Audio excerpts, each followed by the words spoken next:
It started as a dream, just a father and daughter cruising through the sun-drenched highways of the American Southwest. A beat-up tan station wagon, a red backpack, a father's smile, and a little girl who still believed in happy endings. But by the fourth day of that journey, the dream had vanished, and so had they. For 16 long years, they were just names on missing persons posters, until one dusty day in the year 2000, a retired trucker stepped into a forgotten junkyard in New Mexico and found something that changed everything. A child's drawing, a cassette tape, and a sealed secret that had been rusting away beneath the desert sun. Summer 1984, Enid, Oklahoma neighborhood. Richard Calhoun was 37, a single father, divorced just 2 years earlier. He lived in a modest home with yellowing siding and a garage that always smelled like motor oil. He was quiet, but good with his hands, fixing cars by day, reading westerns by night. His daughter, Emily, was 8 years old, small for her age, with 2 front teeth missing and a laugh that echoed down the street. Every neighbor knew that Richard adored her. Custody had been tough. His ex-wife Diane had primary care, but summer visitation, that was his moment. They planned a trip. Grand Canyon, Petrified Forest, Four Corners, a real adventure. Richard borrowed a Polaroid from a friend, packed tuna sandwiches. Emily brought her cassette Walkman and her sketchbook. They waved goodbye on June 28, 1984, and drove off the face of the earth. When they didn't return on July 2nd, Diane assumed car trouble. When she didn't hear anything for 2 more days, she called the search team. The car's license plate was flagged. A bolo was sent to patrols from Oklahoma to Arizona. Troopers searched roadside rest stops, gas stations, even desert ditches, but there was nothing. No tire marks, no phone calls, no withdrawals from Richard's bank account. The car had simply vanished, and with it, Emily. Speculation ran wild. Theories multiplied. Some thought Richard had snapped, kidnapped his daughter. Others believed they had driven into the desert and gotten lost. A few whispered about darker things. But Diane, Emily's mother, clung to one belief. He loved her. I know that like I know the sun rises. He would never hurt her. She kept her porch light on every night. And every year on June 28, she left a note on the front door. "Come home. We miss you." In the summer of 2000, a man named Paul Dwyer was hunting for old car parts. He'd retired from long-haul trucking after nearly 40 years. Cars were a hobby now. He drove down to a remote junkyard near Clayton, New Mexico. One of those places where rusting hulks of old Fords and Chevys sat like skeletons in the sand. And that's when he saw it. A 1978 Ford Country Squire wagon, tan with a busted left headlight. Something about it felt out of place. The kind of car someone had tried to forget. Paul opened the driver's door and gagged. Mold, decay, but something else too. On the passenger seat, a red backpack. Inside it, a crayon drawing of a man and a girl under a canyon sky. In shaky handwriting, "Me and Daddy, 1984. Close." He reported it. Within 24 hours, the FBI was on site. The VIN number confirmed it. It was Richard's car. But how had it ended up here? And why had no one found it sooner? Investigators discovered the plates were fake. Then came the most disturbing find.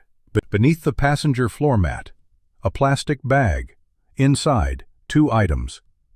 Richard Calhoun's wallet and a cassette tape labeled July 1. What was on that tape was never fully released, but former agents have said it began with static, then the sound of Emily's laughter. Then Richard's voice, urgent. "They're following us. Every stop, same blue van." More static. "If something happens to us, tell Diane I'm sorry." Then a child's scream, then silence. Buried deep in the back compartment, beneath the old spare tire, they found a faded spiral notebook. Richard's journal. The last 4 entries detailed their final 2 days. Function complex, a blue van with no plates following them from Amarillo. A strange man watching them at a gas station. A sleepless night in a cheap motel where he heard someone trying the doorknob. His final note. "Going to take a different route. If we don't make it, it wasn't an accident." Cross-referencing missing persons, search team identified a man named Marcus Lynn Gates. ex-military, dishonorably discharged, known to travel in a blue Dodge van, suspected in multiple disappearances in the Southwest between 1982 and 1985. Never charged. Always vanished just before search team closed in. He disappeared entirely in late 1984. And so did Emily. When the junkyard was searched more thoroughly, they found a small pile of bones beneath a mound of steel beams. Most assumed they were animal remains. But DNA testing confirmed what Diane had feared for 16 years. They belonged to Richard. His injuries suggested blunt force trauma. Defensive wounds. He had fought back, but Emily's remains, nowhere. Inside the glove compartment, hidden under a lining of duct tape, was a folded paper. If you find this, I'm still trying to run. Emily. Battle into Rex. She had survived at least for a time. What happened next, no one knows. But in 2009, a woman in Utah reported something strange. Back in the late 80s, she'd lived near a survivalist commune. For about 3 weeks, she saw a girl who looked like Emily. Same eyes, same scar above her eyebrow. One day, the girl was gone. When search team raided the compound in 2010, it was abandoned. But in one of the shacks, a child's drawing was taped to the wall. Spice. A girl holding a man's hand. The man was scribbled out in red ink. Diane passed away in 2015, having never found her daughter, but until her last day, she kept Emily's room just as it was in 1984. The case remains open. To this day, there are those who believe Emily survived, that she assumed a new identity, maybe even started a new life, trying to forget. But others believe the trail ended in that desert. Still, every year, someone leaves a bouquet of red tulips at the old junkyard gates. No note. Just flowers. And the name, Emily. This story is more than a mystery. It's a reminder of how quickly lives can vanish in the shadows and how long justice can take to catch up. Every year in the United States, more than 600,000 people go missing. While many are found quickly, thousands of cases remain unsolved, sometimes for decades. Behind every missing person report is a family trapped in limbo, living between hope and despair. What happened to Emily Calhoun is part of a pattern law enforcement now understands more clearly.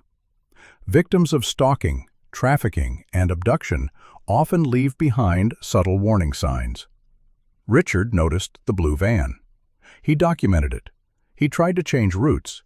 He told someone. But even with all those instincts, it wasn't enough. There are lessons in this story.